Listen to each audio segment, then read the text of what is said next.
I now invite His Excellency, the President of the 77th session of the General Assembly, Csaba,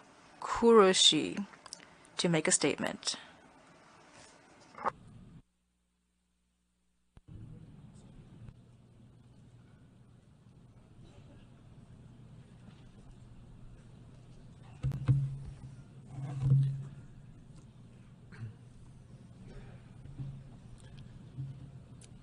Sayyidati wa Sadati. Excellencies, ladies and gentlemen, happy Ramadan. May it bless you all.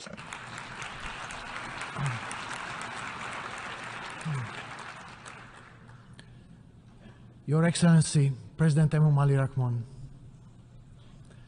Your Excellency, Prime Minister Evelyn Weber Kroes,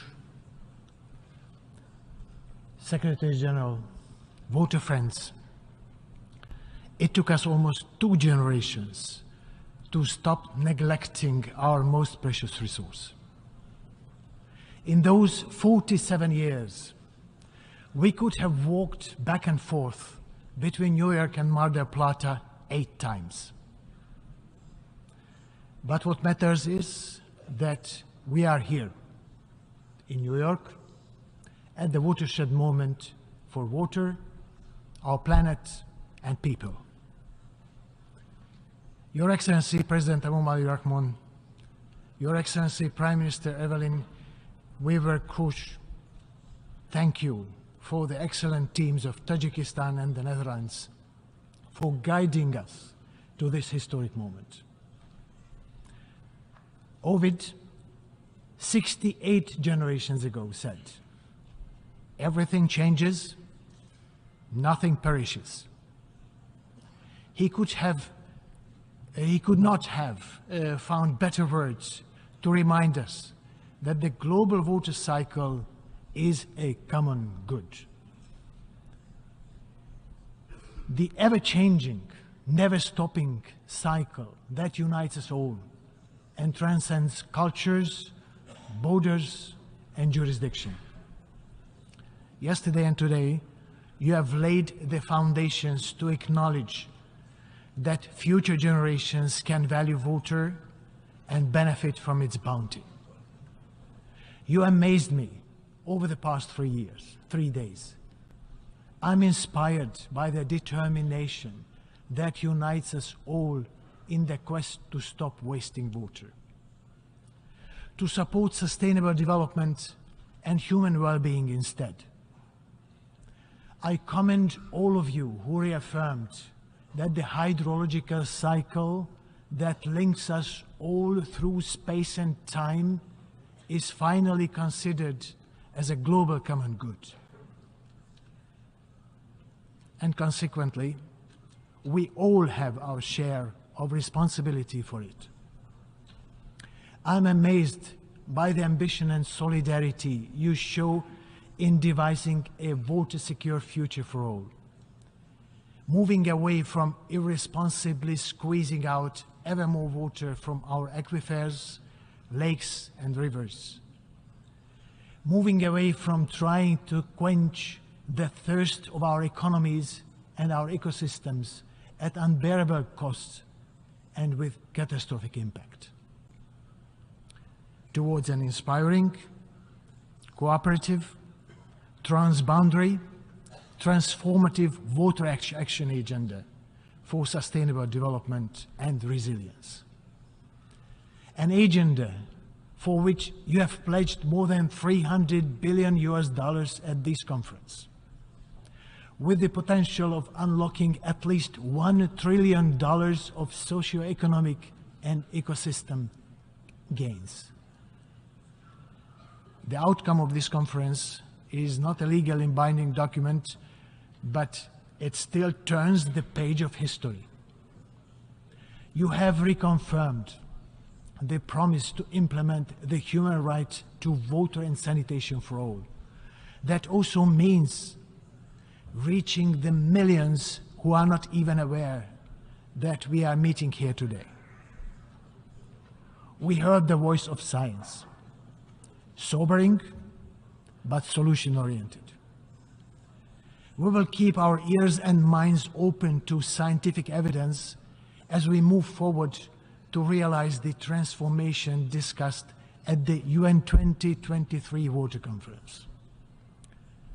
Civil society and the private sector are at the heart of this transformation. They are here in New York at this moment.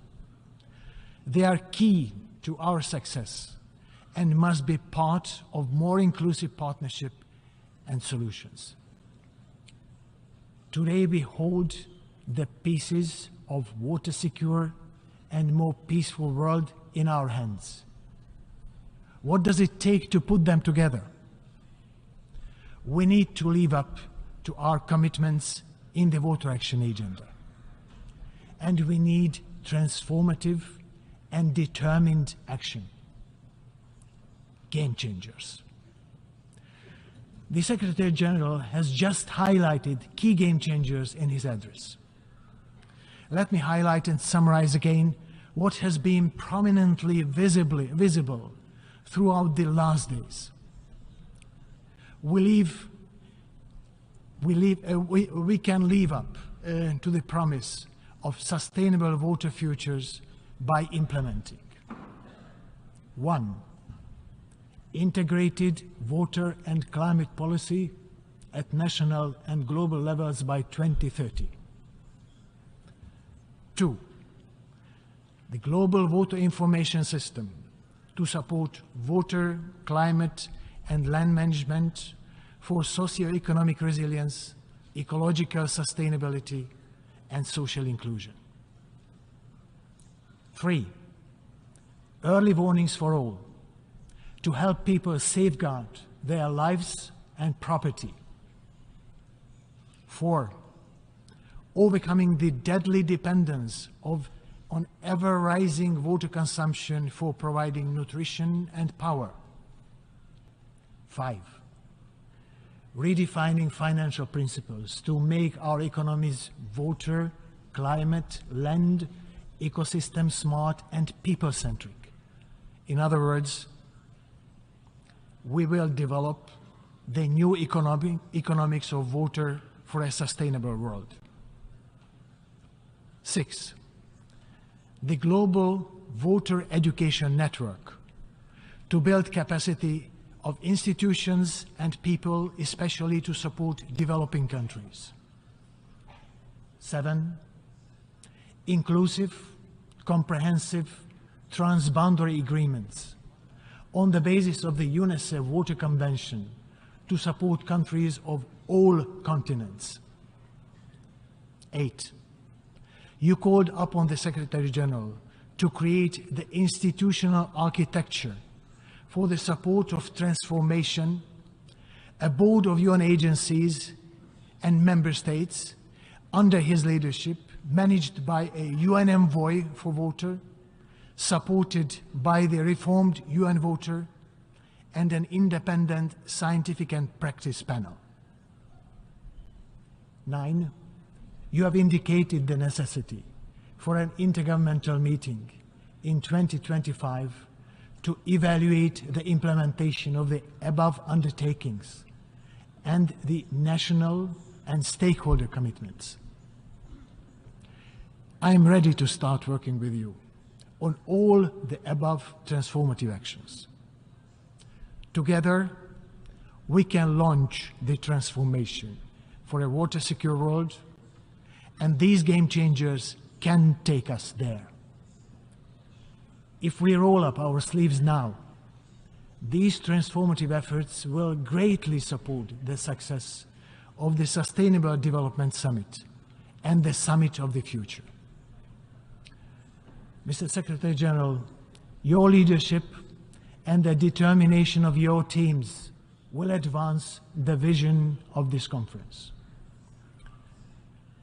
President Rahman, Prime Minister Vivek Ghosh, your guidance has led us to this moment. Government representatives, thank you for your dedicated work. Can I count on you to start this new chapter of transformation and go forward with determination together, leaving no one behind. Excellencies, I hold the start button here in my hand.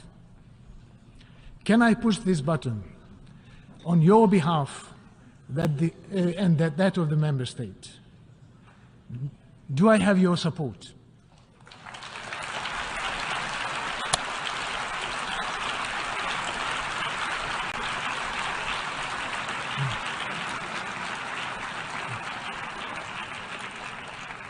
Thank you.